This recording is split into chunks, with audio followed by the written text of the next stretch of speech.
No truth is not in her. Olá pessoal, tudo bem? Hoje nós estamos aqui com o José Carlos Bruno, um amigo que foi apresentado aí pelo Paulo, que ele também estudou lá na Land, que a gente tem comentado bastante sobre essa faculdade, que tem formado pessoas aí na engenharia de resiliência, bastante focado em Safety 2 e tudo que a gente tem falado aqui no canal, e vocês vão aprender bastante com ele. Bom dia, Zé. Eu vou te chamar de Bruno, como você pediu. Eu vou pedir para você, por favor, se apresentar, contar um pouco da sua história, como você chegou na Land e como que você desenvolveu sua carreira também profissional, para o pessoal te conhecer, por favor.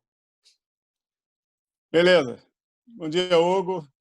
Prazer aqui falar com você agora. Oportunidade assim para a gente discutir um pouco sobre um tema, para mim, importantíssimo, né, para todas as organizações, que é a melhoria dos nossos processos, né? Transformar nossos processos em algo cada vez mais resiliente. Hoje está na moda falar resiliência, embora muita gente tenha uma ideia um pouco estranha do que significa isso, né? Meu nome é José Carlos Bruno. Bruno por quê? Porque eu estou na indústria de petróleo já há quase 34 anos, né? Entrei na Petrobras lá em janeiro de 87, então 33 anos e meio. E na época tinha que dar um nome de guerra para botar no crachá, né? Aí, pô, José Carlos, deve ter milhares, né?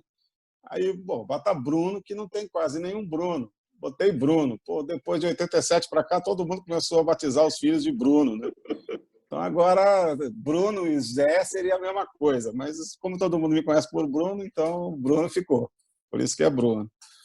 Bom, então, meu background é petróleo, eu sou engenheiro de perfuração, né? Minha atividade sempre foi trabalhar focado, né, na área operacional de perfuração de poços de petróleo.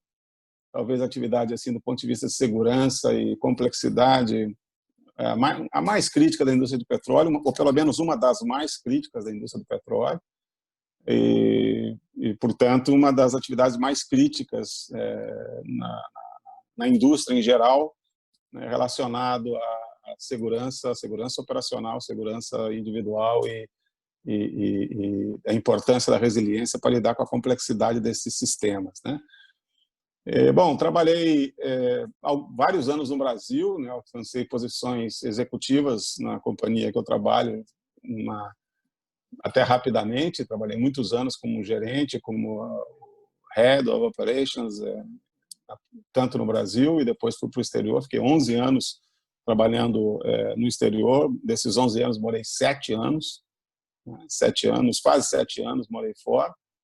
Em culturas as mais diversas, né, que também é muito bacana, né? Morei em países assim como que para a gente assim são tão distantes, né, como o Irã, né, com a minha esposa. Morei em Teherã com ela 2 anos.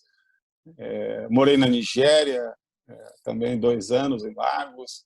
Na Turquia, quase 2 anos. Passamos alguns meses na Austrália, uma cultura completamente diferente, sem contar todo o trabalho em diversas outras partes do mundo, né, que a gente gerenciava, né, praticamente toda a África, né, leste da África, oeste da África, Tanzânia, Benin, Gabão, Angola, Namíbia, Líbia, e por aí vai. Golfo do México, aqui na América Latina também, várias operações, e nesse período que eu trabalhei no offshore. Aqui na Petrobras, agora na Petrobras, onde eu trabalho, né, a minha experiência começou na Amazônia. Eu sei muitos anos da Amazônia, uma experiência fantástica, algo que eu recomendo para qualquer cidadão do mundo um dia ter a oportunidade de conhecer a floresta amazônica, é um negócio sensacional. Uma coisa, quem trabalhou na Amazônia sabe o poder que a floresta tem, né, e a capacidade que ela tem de se preservar, de se autopreservar, né? Quão resiliente ela é, né? Pois é, ela é talvez um dos sistemas mais resilientes do planeta, né? E é muito legal. E trabalhei no Brasil também em outras áreas, né? Gerenciei as operações tanto na Amazônia, de perfuração, quanto no Rio Grande do Norte e Ceará. Depois fui para a Bahia para ajudar a montar uma unidade para cuidar das nossas plataformas autoelevatórias, né? Fiquei 4 anos lá e aí depois fui para a Internacional da Petrobras. Nesse período todo, já adiantando um pouco da minha história, como é que eu vim parar nessa atividade aí relacionada a fatores humanos, né, porque eu sou engenheiro civil e engenheiro de petróleo. Nesse período todo, como gestor, sempre me preocupou, né, a questão da segurança associada à eficiência, né, no trabalho. E para mim sempre ficava claro que quanto mais liberdade as pessoas tinham de participar ativamente dos processos, melhores eram os resultados. Eu acho que a minha carreira gerencial na companhia foi toda ela pautada por isso. E não por acaso, assim, muitas das unidades em que eu tive a oportunidade de gerenciar apresentaram aquilo que se chama de alto desempenho, tanto em segurança quanto em eficiência operacional, mesmo sem ter nenhum conhecimento teórico, né, sobre isso. E uma coisa que sempre me incomodou, e algumas pessoas com quem eu também tinha oportunidade de discutir, pessoas que compartilhavam do mesmo sentimento, né, era de que, por mais que a gente implementasse as políticas e as práticas de segurança convencionais, né, ficava sempre aquela sensação que está faltando alguma coisa. Você não pode ser só por aí.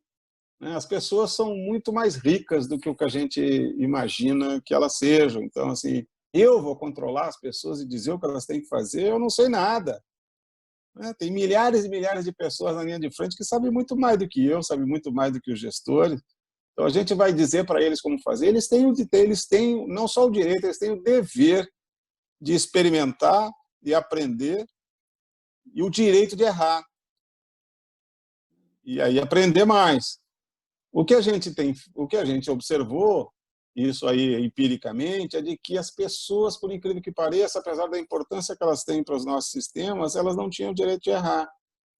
Elas tinham que fazer o que mandava elas fazerem. E se elas errassem, a consequência natural era algum tipo de sanção disciplinar, né? Ou, no mínimo, uma dificuldade de crescer na carreira. Bom, e aí foram 30 anos, quase 30 anos aí nessa atividade. Em 2015, eu tive a oportunidade de me juntar a um grande projeto da Petrobras, com sócios importantes, um projeto assim, extremamente sensível, né, pela grandiosidade dos parceiros, pelos valores envolvidos, pelo tamanho do projeto, um projeto offshore de Deepwater. Eu não vou citar o nome porque não vem ao caso, tranquilo. Não vem ao caso, né? Eu não tenho autorização dos parceiros para citar os nomes, mas eu acho que todos eles vão entender e todos eles têm muito orgulho do trabalho que está sendo feito e apoiam bastante. Com o final da área internacional na Petrobras, ou pelo menos a redução drástica das atividades da área internacional, como esse projeto estava começando e a pressão dos sócios não era pouca, né, porque eram sócios grandes, né, todos eles líderes em operações em águas profundas e ultraprofundas no mundo, e líderes também nesses conceitos de segurança, ou pelo menos os seus sistemas são sistemas entendidos por ele como extremamente robustos, né? E a Petrobras, então, entendeu que precisava de alguém, imagino que foi essa a razão, né? Alguém com a experiência que eu já tinha, né? Lidando com esses parceiros na área internacional e com a experiência gerencial em operações também, para tentar construir uma área de segurança no projeto com foco mais operacional, algo com uma segurança operacional. E aí, em 2015, eu me juntei ao projeto, inicialmente como gerente dessa área, com o objetivo realmente de construir algo diferente. Como era uma parceria com 5 grandes parceiros, incluindo a Petrobras, em que a gestão era feita de forma compartilhada, diferentemente dos projetos normais de parceria, em que um opera, os outros pagam a conta, né? Ali não, ali há uma parceria, inclusive, na gestão. Então, teria que surgir uma sexta forma de fazer as coisas, que não era nem a Petrobras, nem a dos sócios, individualmente. Então, na verdade, o que parecia ser um limão acabou virando uma limonada. Quer dizer, oportunidades para a gente fazer coisas diferentes, fora da caixa, não tão amarrado na cultura de cada organização que compunha o grupo, Eu vou te interromper né? um pouquinho só para fazer um comentário aqui, que Sim, por a favor. indústria petroleira, né, não só a Petrobras, mas eu já tive a oportunidade de conhecer histórias e até de visitar algumas grandes no mundo aí. Elas sempre foram conhecidas por serem seguras e robustas, mas sempre, né, Bruno, com base no número puro, né? Então, na Petrobras ou sei lá, na BP e tal, eles têm sempre indicadores, lagging indicators, que a gente chama, né, os indicadores reativos, sempre muito bons, né?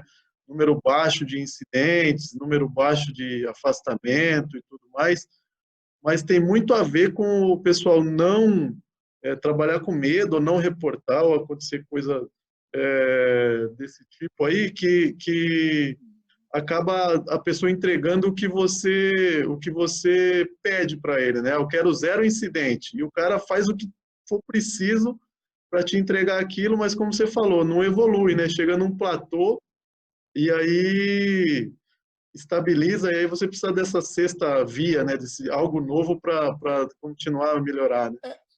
Você tocou num ponto importante, Hugo, que é essa questão dos números, né? O Sidney Becker, naquele livro dele, Safety Differently, chama isso de jogo de números, né? O que a gente está medindo, afinal, né? O que esses números nos dizem? A indústria de petróleo é campeã em realmente computar todos esses números, a grande maioria focada em acidentes ocupacionais, né? Sim, acidente ocupacional é um problema, uma atividade perigosa, com muita mão de obra, né, envolvida, então, e exposta a riscos elevados, então é importante, mas o risco operacional, né, aquilo que o pessoal Infinitamente chama maior, né? de acidente de processo, né, que eu não gosto muito dessa expressão acidente de processo, eu prefiro mais acidentes operacionais, né, incidentes operacionais, para a nossa atividade especificamente, de petróleo, né, e offshore, e perfuração. Os grandes incidentes operacionais, eles acabam, de certa forma, perdendo espaço, né, na forma como a organização enxerga a sua realidade. E eu Se diria a gente for assim, ver potencial, o potencial deles é sim, sim, infinitamente maior do que um incidente é, ocupacional, digamos assim, né? é, A gente por dá que a muita indústria de importância para um cara que se cortou, tropeçou e tal, tal, tal, e aí vai deixando esses potenciais incidentes operacionais meio que de lado. Concordo com você. eu vou voltar a isso, deixa eu só terminar aquela introdução, Vai lá, dizer desculpa te como interromper. é que eu fui parar em Lund. Aí, quando eu comecei a trabalhar com isso, então, no projeto, né, em 2015, eu tinha, digamos assim, a minha consciência de que eu sabia como tocar esse negócio. No final, 30 anos de experiência como gestor em todas as atividades, para mim vai ser muito simples. Eu acho que é só eu botar em prática algumas coisas que eu tenho na cabeça que vai funcionar. Caraca, lé do engano. Rapidamente eu percebi que o furo é muito mais embaixo. Eu não tenho explicação para nada. Eu tinha até algumas ideias legais, né? As pessoas falavam, mas por quê? Como é que isso vai funcionar? Pois sei lá, eu acho. Feeling, né? É difícil falar em feeling em atividades assim que consomem milhões, bilhões de dólares, né? Você tem que ter algo um pouco mais palpável, né? Para as pessoas entenderem, até para poder explicar melhor. E aí, rapidamente, eu resolvi que eu precisava de um arcabouço teórico, né, mais robusto para validar algumas ideias que eu tinha, alguns conceitos, né? Ou não, né? E aí comecei a procurar algum curso na linha de mestrado, né, pelo menos, lá fora, que pudesse me dar isso que eu estava procurando. E depois de buscar aí em várias universidades renomadas no exterior, né, acabei parando em Lund. E foi muito legal a forma que eu acabei parando em Lund, né? Porque dentro das iniciativas, né, do nosso projeto, esse com os nossos parceiros, nós temos uma parceria estabelecida em 2015, mas que começou a funcionar mesmo em 2017,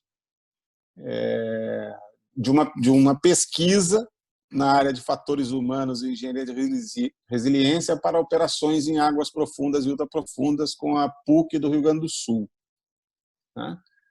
E aí foi firmado um convênio para uma linha de pesquisa, e a PUC do Rio Grande do Sul não apareceu por acaso, né? A PUC do Rio Grande do Sul ela herdou a Escola de Aviação da Varig, né? E acho que quem é da área sabe que, em questão de fatores humanos e resiliência, a aviação comercial está alguns anos, para não dizer muitos anos, na frente da média da indústria, né? Assim como a geração de energia nuclear e outras atividades assim mais de ponta, né? E de tão alto risco quanto o petróleo. E um dos coordenadores da PUC, coordenador técnico da PUC, por acaso, é professor da Universidade de Lund, né, do curso de mestrado. Ele é diretor da Escola de Negócios da PUC, piloto de Boeing, Eu sei e um quem monte de é, outras nós coisas. vamos falar com ele também, um gênio. Vocês vão falar com ele, eu diria assim, que é um nome, para mim, hoje, com a bagagem acadêmica, mais à frente no Brasil. E hoje, Sem assim, dúvida. ele está muito focado na indústria de petróleo. A gente trabalhou muito, ele foi meu orientador do mestrado, né? Então a gente trabalhou muito junto. E todo esse trabalho que a gente vem fazendo na companhia tem muito de parceria, né? Os workshops, por exemplo, de fatores humanos, que a gente montamos a 4 mãos. Testamos a primeira vez no início do ano passado nos Estados Unidos, na sede de um grande drilling contractor, com o board do drilling contractor. Foi muito bem recebido o workshop. Vai ter feito muito trabalho junto, né? Você vai entrevistar, né, o professor Eder Henriksson. Realmente é uma das sumidades. A parte dele no curso de mestrado assim, é talvez a mais bem avaliada. O pessoal adora o professor Henriksson. E não Todo tem mundo fala brasileiro, bem né? dele. Eu conversei com o Guido também, que foi piloto, Guido Carim. Ele agora é professor lá na Griffith, na Austrália, né? Sim. Falou muito bem do O professor. Éder esteve lá trabalhando um tempo no laboratório de pesquisa com o Decker, né? Durante um período, uns anos atrás. Então, assim, acho que no Brasil tem muito pouca gente com essa bagagem acadêmica que o professor Éder tem. E aí eu fui ver o prospecto, né, do curso de mestrado. É isso mesmo, exatamente isso que eu acredito, né? Esses sistemas de cognitivos, né? Joint Cognitive System, né? que é a base do curso de Lund, que para mim é uma das escolas, né?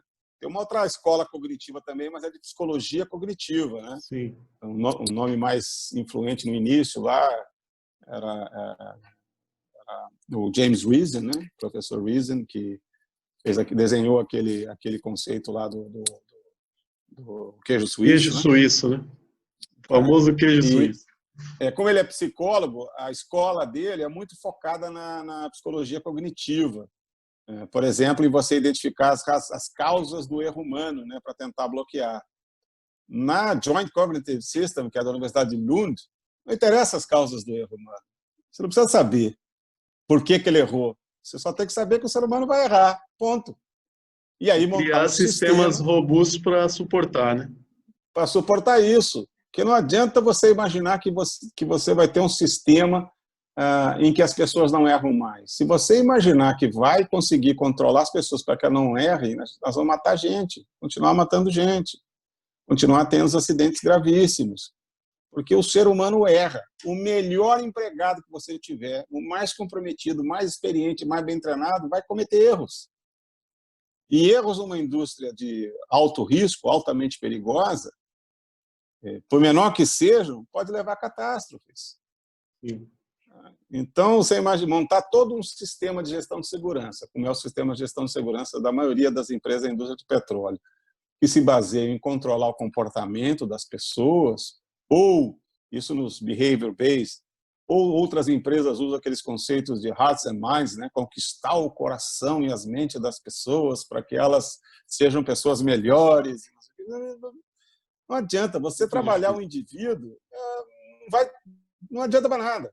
É importante para o indivíduo, para ele melhorar individualmente, mas com a interação do sistema, isso tem muito pouca isso tem muito pouco a oportunidade de oferecer resultado. O que oferece resultado é reconhecer que realmente as pessoas cometem erros, erros infantis muitas vezes, distração, esquecimento, da natureza humana.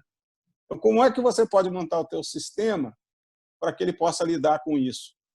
Né? E aí entra a questão da resiliência, né? Porque como é que você pode montar um sistema de forma que ou as pessoas efetivamente errem menos, quer dizer, ajudar as pessoas a não errar, o sistema te ajuda, não a pessoa ela decidir não errar, não Eu adianta, sempre né? falo isso, né? A gente tem que tornar o certo ser o mais fácil de fazer, né? Quando o O certo mais for o fácil mais sempre. fácil, o pessoal vai errar menos, né? Esse é um dos conceitos daquela linha do New View, que é Human Operational Performance, né? Do HOP. Do HOP, Né? que é Do o HOP. meu carro-chefe aí. Aqui a gente implementou o HOP. Desde 2012 eu estou na frente desse projeto. Pois é. O HOP é muito do New View. Sim. Muito New View. Do Edwards, né? Não culpar, né? Então, mais ou menos o que eu escrevi no meu artigo lá na Dealing Contractors, né? Como é que você sai de uma cultura de punição, controle e punição, para uma cultura de liberdade, de aprendizado, né? Bruno, o primeiro vídeo que eu gravei, ele teve uma repercussão muito grande, que foi com o Guido, né, que falou de aviação, que é um tema que mexe muito com as pessoas, todo mundo gosta de falar sobre aviação, tem um encantamento, né, de tirar um avião do chão e tal, e o petróleo também tem isso, né, perfuração, a ideia do pré-sal mexeu muito com o pessoal ficou bem curioso, empolgado, assim, mas eu recebi vários feedbacks de pessoal da indústria petrolífera, aí, ou petroleira, não sei como é que fala direito, vários amigos e até pessoas que eu nem conhecia pelo LinkedIn, dizendo que, mas aqui é o seguinte, todo mundo fala que é seguro, mas eu chego às 7 para fazer um serviço, sei lá, vou levantar um muro ou fazer qualquer serviço aqui, limpar um esgoto e tal, e eles me dão a permissão de trabalho às 10. Fazem assinar um caminhão de papel e não sei o quê, mais para provar para eles mesmos que eles são seguros do que para me dar segurança. Você acha que isso vai mudar? Já está mudando? Está no caminho? Como que você vê essa situação? Eu tenho que acreditar que está no caminho, né? Se não acreditar nisso, tem acabou. Que largar, né? Tem que ir embora. Tem que largar, né? Tem que ir embora. Acho que está no caminho, sim. Alguns exemplos. O exemplo do artigo que eu coloquei, né? Que a gente fez pouca coisa, teve muito pouca mudança de estrutura na organização, nas organizações envolvidas, mas já é uma demonstração de que é por aí. Eu acho que esse foi o objetivo daquele artigo. Só, pessoal, é por aí, vamos lá, vamos avançar. Na minha tese, eu coloco uma série de recomendações assim, do que eu observei. Mais detalhes, né? Depois a gente pode deixar os links aí do seu papers aí para o pessoal que tiver mais curiosidade, quiser se aprofundar. Mas, claramente, a indústria do petróleo ela acaba contaminada por alguns conceitos que estão por aí já há 100 anos. Tá? Um deles é essa questão da importância dos controles, né, da burocracia. Sim, é importante, você tem que saber o que está fazendo, né, você tem que saber os resultados que está obtendo, mas isso chega a tomar tamanha importância na organização que ela acaba tendo um fim em si mesmo. E acaba servindo, isso aí, eu acho que é o Decker que levantou isso naquele livro dele, do Safety Anarchist, que esse aí deixa para ler depois de ler vários livros, tá? Porque esse aí, para quem começa não pelo tá chegando, Field Guide to Understand the Human Error. Isso. Começa lá aprendendo alguns conceitos, né, em que ele chama essa questão desse tipo de burocracia, desses números todos, como uma espécie de ritual, né, quase religioso, dentro das organizações, e uma forma de você se autoiludir, né? De você não quer falar dos dragões.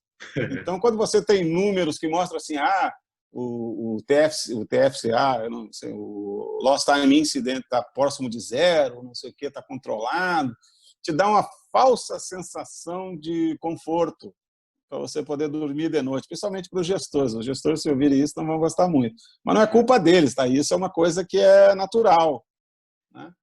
E essa falsa sensação te leva a assumir riscos que você não está medindo, que são muito maiores. né? Uma atividade como perfuração de petróleo, de poços de petróleo em águas ultraprofundas. Nossa, o nível de incerteza é gigantesco. Então, não tem um projeto, programa que aconteça como você planejou. É impossível, porque é extremamente complexo, tem variáveis assim que você não tem controle nenhum, né? Começar pela incerteza geológica e por aí vai, Sim. condições do Eu tempo. trabalhei já na indústria de perfuração, mas era horizontal, né? Essa de gás natural e tal, que eu construí gasoduto, cara, e era uma complexidade. Você não sabe o que tem É, enterrado, você não sabe se tem rocha. isso. E aí o que acontece? Para você superar essas incertezas, somente com o jeitinho, né? O jeitinho é o nome assim mais coloquial para que o pessoal Complex chama de Adaptive System, né? A adaptação. para adaptação, para ajuste, mas é o jeitinho. Eu defendo isso, o pessoal de Lund também entendeu isso muito bem. Na minha tese eu escrevi isso, e que, cara, desde o Capitão Drake, na metade do século XIX, não tem um poço de petróleo que tenha sido perfurado sem que as pessoas dessem algum tipo de jeitinho. Se você quisesse perfurar um poço de petróleo by the book, não vai perfurar nenhum. E como diz a Reconhece. teoria, né? O trabalho como pensado nunca é do jeito que vai ser Nunca é. executado, né? E aí, nesse vácuo que a gente precisa trabalhar, né? A questão é a seguinte, mas então como é que perfura os poços de petróleo? As pessoas descumprem procedimento? Todo Elas têm que dia. dar o jeito. Todo dia, toda hora, a maioria das vezes sem pensar. Como é que a gente faz isso num modelo de gestão de segurança muito baseado no controle, no procedimento prescritivo, nas regras, regra de ouro, agora né? Life-saving rules. Deus o livre se o cara descumprir um negócio desse. Então, como é que você vai lidar num sistema altamente complexo, né, com essa variabilidade? As pessoas não vão poder variar, vão acabar variando. E se elas variarem e der errado, vão ser punidas. Aí Então, um eles vão sistema que esconder, enxerga... né? Aí vão esconder. Ou né, nem esconder de má fé, simplesmente nem vão se dar conta porque essa derivação do que é o work as imagined, work as done, vai acontecer sempre. Sempre vai existir um gap. Você planejou fazer de um jeito e começa, e vai vendo que tem um jeito melhor para fazer, um jeito mais seguro, e vai fazendo, e vai fazendo, e vai fazendo, e vai adaptando, e vai se ajustando. Essa aí é a base, por exemplo, daquele conceito da NVOA, né, do normalização do desvio, Sim. ou do próprio Decker, lá, Drift into Failure, né, que também fala disso, ou do Scott Snook, tem um livro maravilhoso que é Do Friendly avião, né? Fire, Do Friendly não, Fire. do Friendly Fire, né, em que ele chama de Practical Drift. Como é que na prática as coisas começam a ser feitas de forma diferente? E vai fazendo. E aí lá na frente acontece um problema. E O o que é possível. engraçado, né, Bruno, é que 99% das vezes que eles fazem essa adaptação, dá certo, né? O trabalho sai, né?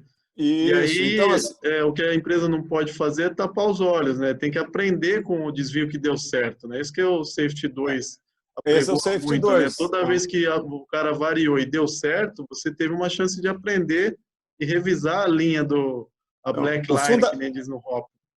o fundamento disso é ter sistemas, ou dentro da tua própria estrutura, dentro das organizações, a capacidade o tempo todo entender como o trabalho é feito, por que ele é feito assim, e por que ele dá certo, e por que ele não dá certo. Então, entender isso é que é a grande diferença para aquilo que a indústria de petróleo tem hoje, por exemplo. E não é só a indústria de petróleo, a maior parte das atividades industriais, né, em que a gente se preocupa em aprender quando as coisas dão errado. Somente. Deixa eu te Claro perguntar que uma você... coisa. A maioria dos trabalhadores de frontline aí das indústrias mais robustas aí, como perfuração ou construção civil pesada e tal, a maioria deles são contratados. Eles não são funcionários diretos da empresa maior que tem o da contrato, operadora. da Sim. operadora, né? E aí, esses caras, eles têm muito impacto sobre o que está sendo realizado diretamente no campo, e zero influência do que foi planejado, né? Então, como que as empresas, as operadoras, aí, como você bem nomeou, podem aprender se tem tanta distância de poder entre a gestão do, por exemplo, você que gerenciava um projeto, do cara que está lá na ponta da linha, então ele está vendo o que é real, ele pode te ensinar a melhorar, criar melhores procedimentos, mais robustos, mais resilientes, só que como que esse contato pode acontecer de uma forma mais efetiva para os dois lados ganharem? Eu vou dar um exemplo do trabalho que a gente fez ao longo desses últimos 4 anos lá. A gente primeiro foi, nós internamente, começamos a tentar entender esses conceitos, né? Conceitos teóricos e qual seria a praticidade disso, como transformar esses conceitos bacanas, abstratos, em algo palpável para o dia a dia da operação. Então, a primeira parte, assim, as lideranças das organizações têm que começar a aumentar o seu repertório de conhecimento. Tá? O repertório das nossas lideranças nessa área de segurança é fraquíssimo. O cara nasce e se aposenta dentro de uma organização em funções de alta patente, né, simplesmente ouvindo aqueles discursos de que tem que controlar, todo acidente é evitável, né, se não seguir as regras vai ter acidente, se cumprir o que tem ali vai ser seguro. É isso que ele ouve a vida toda, ele acredita nisso. Acredita nisso. Então ele precisa perceber que tem um outro mundo aí fora. Tem um amigo meu, gestor aí de um cargo aí de C-level, né, que ele, eu não vou falar a empresa, mas ele fala para mim, pô, você fica falando esse monte de coisa aí, quando chega algum evento lá, algum acidente na minha empresa lá, eu falo assim, me dá um nome para culpar, não precisa investigar, não faz mais nada, me dá um nome para culpar que eu resolvo. Basicamente, essa é uma reação que ainda é maioria, né, dentro das organizações, né, que reagem. Infelizmente é assim, né, você culpar alguém. O cara se acidentou, foi culpa dele. Tá? Um dos principais conceitos... Algum erro ele cometeu, né? Um dos principais conceitos para a gente começar a entender essa nova visão, o Safety 2, ninguém vai para o trabalho para fazer caca. Ninguém. Não sei que o cara seja um desequilibrado. Seja louco, né? Eu conversei com um professor de aviação lá da PUC do Rio Grande do Sul, até a gente bateu um papo, nem publiquei ainda, sobre os processos de decisão, né? Naturalista, racional e tal. E ele falou, pô, pode imaginar um piloto saindo de casa e se despedindo, falando, não, hoje eu não volto, eu vou fazer uma besteira lá no voo. Eu uso essa mesma abordagem, principalmente para o pessoal de nível gerencial, nível médio, né? Gerentes intermediários, que é um extrato fundamental, né, para os sistemas começarem a rodar, né? Fazer esse link, né, entre quem está lá embaixo e a alta administração. De que, exatamente assim, porque quem é que saiu hoje para vir aqui para esse workshop aqui, se despediu dos filhos, assim, eu vou lá no workshop, vou estragar tudo, vou fazer um monte de bobagem. O cara, não, ninguém. Pois os caras que trabalham com vocês também não. Você acha que o cara vai embarcar numa plataforma, passar 14 dias com a intenção de fazer porcaria? Não, né? Mas ele vai fazer. O contexto leva ele a fazer também, né? O contexto tem que ajudá-lo a ser mais... acertar não mais. adianta. No mundo real, você não tem como construir um sistema que seja 100% à prova de falhas. Que bom, senão não precisaria da gente, né, Brunão? Ele então, colocar robô para fazer, né? Então, resiliência, e as pessoas que pouco contato têm com o conceito real de resiliência, não é montar um sistema. O sistema resiliente não é um sistema que não falha, né? Um sistema resiliente é um sistema que vai falhar menos. Se falhar, você vai rapidamente conseguir mitigar as consequências. Se você não conseguir mitigar as consequências, você vai construir uma forma de continuar operando em condições precárias, para dar tempo para voltar a se recuperar. Então, você lidar com isso é que chama-se a resiliência de um sistema. É o papel da engenharia de resiliência. Então, se as pessoas cometem erros, só tem 2 razões para isso, né? Uma delas é que, assim, se os acidentes acontecem por causa dos erros, né, se a gente acreditasse nisso, né, e falhas, só tem 2 razões para isso. Ou a raça humana não tem jeito mesmo, né, vamos entregar vamos para os golfinhos tomar conta do planeta, Eu prefiro não acreditar nessa. Ou a gente aceita que é isso e vai ter que ter uma explicação de por que é que uma pessoa que sai de casa para não fazer porcaria, eventualmente acaba fazendo. Né? Isso não é um problema de má índole da pessoa. Então, tem uma outra razão para isso. Esse é o campo de estudo, por exemplo, da ciência de fatores humanos, engenharia de resiliência, sistemas. Né? Esse é o que está por trás disso, é tentar entender como é que essas interações, ser humano, ambiente, equipamento, processo, regras, etc., todo esse envolvimento social que existe, né, também é uma coisa que é muito esquecida, né, que o pessoal esquece que, Sim. por exemplo, As pessoas tiram de contexto, né? Tira de contexto a situação e aí fica fácil analisar, né? Então, entender como é que essas interações acontecem e como a gente montar o sistema para que ele funcione de forma integrada, porque uma das grandes virtudes do Safety 2 também, e da nova visão de segurança, é entender que existe uma integração, que não adianta você querer atuar em cada componente do sistema de forma individual. Não vai funcionar. Né? O sistema complexo, você até pode entender como é que cada um funciona. Na hora que você bota para rodar, você perde completamente. Você não tem mais como dizer o que começa, o que termina, como é que funcionam as coisas. E nos sistemas tradicionais de segurança, o pessoal trabalha num componente único, para piorar, que é o componente ser humano. Ser humano. Mudo humano. Então, tem vários componentes, não adianta trabalhar em cada um individualmente, mas mesmo assim a pessoa ainda escolhe para trabalhar, os sistemas tradicionais escolhem trabalhar justamente no componente ser humano, que é o pior componente para trabalhar, porque ele é o mais frágil de todos eles, é o menos confiável. E o que normalmente paga a conta, né? É o que eu falo, o pessoal faz isso porque você tem um time jogando mal, né? Vou trocar os 23 ou vou trocar o técnico, né? O cara às vezes tem um equipamento que falhou, que custa $1 milhão, e aí o funcionário ele demite, agora com a nova trabalhista aí, ele vai pagar as 20% de multa e tal, e põe outro no lugar lá, dorme tranquilo, como você falou, e passa por isso, né? Então... Você até comentou aí, deixa eu até reforçar um comentário que você fez antes, um pouquinho atrás, de que as mesmas pessoas que cometem esses erros, entre aspas, né, esses erros que levam aos acidentes, são as pessoas que fazem a coisa funcionar. São eles que fazem o sistema funcionar. Sem as pessoas, é um componente vital para o sistema. São os componentes, são seres humanos que atuam especialmente quando algo começa a dar errado. Sim. Nas fases mais críticas, precisa do ser humano para tomar uma decisão do que vai fazer. É uma decisão assim que, dada a criticidade, complexidade e o nível de risco e perigo de determinadas atividades, ela não pode esperar. Desliga aí, para tudo e vamos pensar o que nós vamos fazer. Não dá, né? A decisão tem que ser tomada... O professor até falou isso, né? Ele falou, pô, o cara tá pousando, tá no manual, falhou tudo, ou não tem visibilidade e tal. Ele não dá para ele apertar o pause e ligar pro Erickson lá e perguntar, e agora, o que eu faço? Ou senão, vou pausar aqui, vou ver qual é o alarme, o cara tem que decidir, né?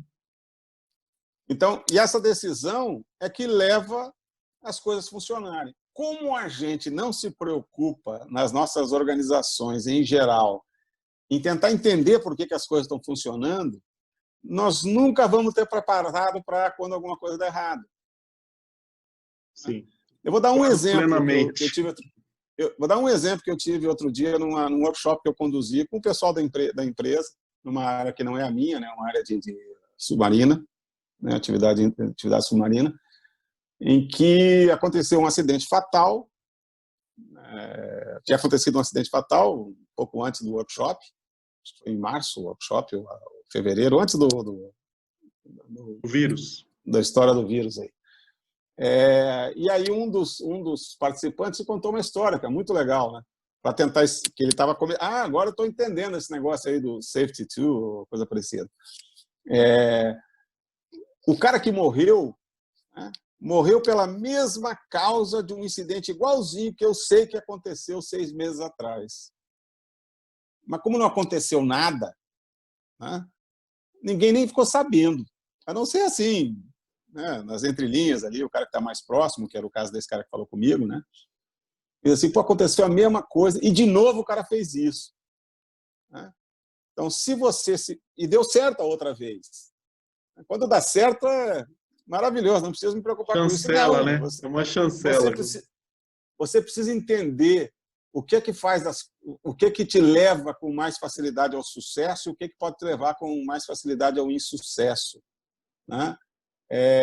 Tem um estudo americano, acho que não me lembro se é do David Woods ou do Richard Cook, em que eles estudaram lá 2 hospitais, né?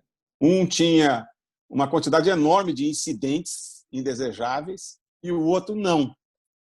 Mas, certamente o que não é porque ele segue direitinho as regras e os procedimentos como tem que ser, na visão tradicional. O que eles descobriram? Os 2 hospitais, eles faziam as mesmas coisas, cometiam os mesmos erros e eram complacentes da mesma forma, vamos usar essa palavra, eu não gosto muito, mas eram complacentes da mesma forma. Mas então por que um tem muito incidente e o outro, mesmo fazendo as coisas, descumprindo o procedimento, regra, não sei o que nem o outro, não tem os mesmos resultados negativos? Aí você começa a entender o que significa resiliência, entender como é que um sistema consegue lidar melhor com essas variações aí de comportamento, vamos dizer assim, né? E aí, tudo vi isso um estudo base também para o sistema. Parecido da Amy Edmondson, que ela está bem famosa agora por causa do Psychological Safety aí, né? Que ela fala bem isso. Um hospital, ela viu os times em hospitais e ela viu o time que errava mais, o time era pior, né? E aí foi avaliar, e era o contrário, o time que errava mais tinha os melhores resultados, porque eles tinham segurança de um comentar o erro do outro e expor, né? Então, Não, isso esse tem exemplo que você falou, o rapaz não teria morrido, né? Ele teria tido não teria coragem morrido. de falar que deu alguma coisa, desviou, e aí teriam corrigido. Por que ele não falou? Não tinha segurança para falar, com certeza. Muito provavelmente o ambiente não era favorável. A organização não era suficientemente aberta para ouvir problemas. E aí, o que é mais fácil fazer? Admitir isso ou falar que ele cometeu um erro e descumprir o procedimento? Lógico. Então, Ô, Brunão, nós estamos chegando no final aqui, cara. O tempo voou, a gente combinou 40 minutos. Já estamos que eu falo muito, se deixar eu não paro. Já estamos em quase uma hora. Eu queria que você, por favor, aí, se teve alguma pergunta que eu não fiz aí que você quiser comentar ou fazer alguma consideração final, como diz no debate aí, falar onde as pessoas podem te encontrar. E a gente vai se falar de novo aí, porque o tempo foi pouco, cara. Não, com certeza. A gente está falando de um tema que é novidade para muita gente. Então, assim, é muito difícil você abordar uma mudança de filosofia, introduzir todos esses novos paradigmas para pessoas que estão ali já quase que anestesiadas num sistema tradicional com paradigmas fortemente robustos e que é difícil você conseguir construir algo diferente em cima daquilo que as pessoas já têm como um credo, né? Sim. Tem, inclusive, consultorias de segurança que usam essas expressões, né? Credos, né? Ritual. Quase que religioso, rituais. Tem gente vendendo como ritual, caixinha de rituais do sei do quê. Meu Deus. Mas isso está cheio. Toda vez que você tem um incidente desagradável, a explicação é essa, porque a gente não está fazendo o que devia fazer, né? Então, é mais ou menos o que a gente está vendo agora, que desculpa aí o pessoal que não gosta muito desses tempos, está vendo agora nesse negócio do lockdown, né? E agora ficou um mundo estranhíssimo, né? Se voltar tudo ao normal e piorar, é porque o lockdown estava dando certo, né? Ou então é porque a gente fez pouco, devia ter feito mais, né? Então a gente, tudo mais do mesmo, né? A Suécia, que é da Universidade de Lund, né?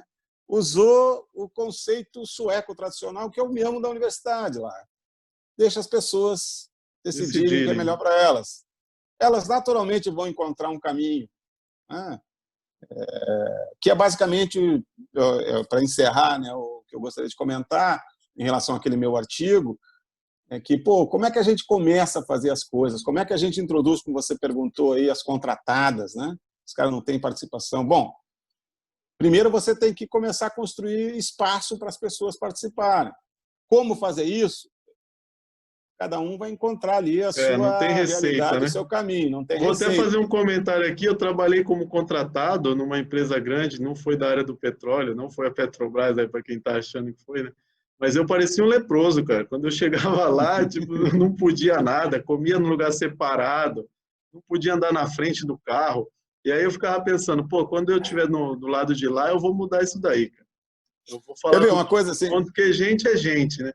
E Dá uns aí, exemplos. só para concluir aqui, Sim, sim. quando eu fui trabalhar numa empresa grande e tal, e aí tinha os contratados, o que me chamou a atenção era que eles se colocavam em situação de inferioridade. Mesmo eu tentando assim, porque eu tinha sofrido aquilo, eu falava, eu vou fazer diferente. Mas eles chegaram, de tanto histórico de maus tratos, ou sei lá, de diferenciação, eles mesmos já tinham uma coisa assim, pô, veio o cara da operadora aí, já vai. Sabe quando você espera uma pancada? O cara ficava nessa situação, cara. E aí, Sim, hoje sim. a gente conseguiu mudar, mas no começo eu percebi isso também. E deixar um recado Então, aqui para o pessoal das empresas maiores aí, ó. A gente é todo mundo igual, o contratado vai virar, pode passar num concurso, ou você pode precisar da contratada, trate gente como gente. um exemplo, alguns exemplos bem bacanas de ações assim simplórias até, simples, que a gente implementou, né, para garantir esse conceito que está todo mundo do mesmo barco, né, de verdade, né, não é só figura de retórica, não. Por exemplo, nas unidades assim que a gente estava implementando esse processo, como é normal na indústria do petróleo, tem várias empresas, cada uma com a sua cultura de negócio, cultura social, etc. e tal, com as suas regras, e que todo mundo trabalha aparentemente para o mesmo objetivo. Isso tem que funcionar. Não é fácil essa estrutura social. Então, uma das atitudes que a gente tomou, todo mundo tem que trabalhar com um uniforme da mesma cor. Né? Faz muita Simples. diferença isso. Então, assim, não tem. Então, um é vermelho, o outro é laranja, o outro é azul. Não. Vamos usar todo mundo da mesma cor. Qual é a cor do dono da instalação? Esse é outro conceito, né? A gente está na casa de outra pessoa, aquela história do contratado, né? As sondas são contratadas. Então, quem é o dono daquela instalação é a contratada, é essa dona. A gente é visita, mesmo sendo o operador que paga a conta. Mas é um conceito difícil, as pessoas não gostam muito disso. Você citou rapidamente ali atrás a questão do poder, né? Sim. Não dá para falar de fatores humanos se não estudar falar um pouco de poder, relações do de poder. uso do poder, relações de poder nas organizações. Então, no momento que todo mundo está com o mesmo uniforme, as coisas já vão melhorando, né? Todo mundo se sente parte. Eu, numa apresentação que eu fiz a bordo de umas sondas no mês final do contrato da sonda, que eu fui até agradecer pelo desempenho, aquele gráfico que está no artigo que eu escrevi, né? Eu fiz uma pergunta, estava cheio, tinha um auditório, né, a bordo, né, era grande, a sonda nova. Quem aqui de vocês, devia ter umas 80 pessoas ali, quem aqui trabalha com a perfuração do poço? Aí uns 15 levantaram a mão. Assim. Vocês não entenderam a pergunta que eu fiz? Vou perguntar de novo. Quem aqui trabalha com a perfuração do poço? Aumentou mais um pouquinho. Vem cá, peraí. Para que serve esse trabalho que a gente está fazendo aqui? Todo mundo. Para perfurar poço. Bom, então vamos lá de novo. Quem aqui trabalha com perfuração? Todo mundo levantou a mão. E aí estava participando desse evento ali o chefe da hotelaria, lá, o comissário da hotelaria, o Ken Boss. Cara, o cara veio falar comigo depois, quase chorando. Mas sério, genuinamente, quase chorando. Isso, pela primeira vez na vida, realmente eu me senti como parte da equipe. Isso me deu muito orgulho, eu vou levar isso para o resto da minha vida. Então, é isso. Fazer com que as pessoas se sintam gente. Não tem muito mistério. Agora, as ações, sim. Aí, cada um caso vai achar a sua, né? Vai achar a sua. Já tem algumas consultorias nessa área, poucas, né? Para ajudar. No mundo tem mais consultorias de behavior based, né? Dessa tradicional. Por enquanto, por enquanto. Então, eu acho que é por aí, é o caminho. As empresas estão começando a se preocupar com isso, né? Mais e mais organizações, por exemplo, para encerrar, eu vi que a Chevron nos Estados Unidos já corporativamente tem um artigo do vice-presidente de SMS da Chevron americana. Eu até conversei com algumas pessoas da Chevron quando eu estive em São Francisco ano passado. Corporativamente, a Chevron já adotou a política do New View. A GE também implementou o HOP. Isso. A Shell já está começando a falar nisso. Eu achei que a Shell ia demorar muito mais, porque a Shell é uma empresa muito tradicional, mais né? tradicional, né? E a Shell já está começando a falar nisso. Então, o mundo está mudando. A indústria do petróleo começou a acordar para isso 4 ou 5 anos depois de Macondo, né? Parece que Macondo assim, bateu de frente assim, na indústria, a indústria se assustou, né?